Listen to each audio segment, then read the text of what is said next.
Laugarren puntuan, San Benito ikastolari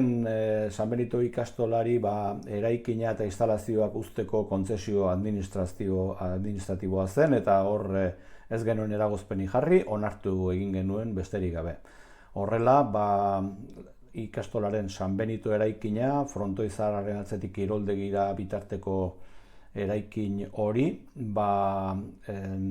zeraren San Benitok ikastolak erabili ahal izango du datozen 50 urteetan, eta horri esker besteak beste orain egitekoak dituen obrak eta egiteko finantziazioa lortzea erraztuko zaio San Benito ikastolari. Bosgarren puntua, 2021ko lehen seihilekorako tasetan hobariak ostalaritzan zen.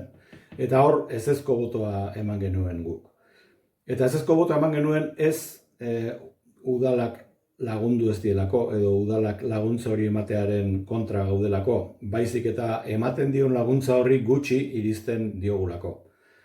Hain zuzen ere, zerak EH Bilduk eta Unidas Podemosek pandemiaren hasierako hilabeteetan proposatu genien PSeri eta Podemos eta PNV alderdiei Lazkao mailako zera bat akordio zabal bat egitea lau alderdion artean, elkarri mokoka ibili ordez, benetan denon artean hozka egin geniezaion pandemiari, eta benetako neurri eraginkorrak genitzan, hain zuzen ere beste herri batzuetan egin zuten bezala, alderdien arteko adostasun bat lortu eta udal gobernu oposizio jokutik atera zera. Gai hau bada ez zuten nahi izan, ez zuten inolako akordiorik lortu nahi izan. Akordio hura baldin eta onartu balitz, ostalari bakoitzak 300.000 euro gehiago jasoko zukeen, eta beren egoera gaur egun etzen hain itogarria izango, ez da gutxiagorik ere.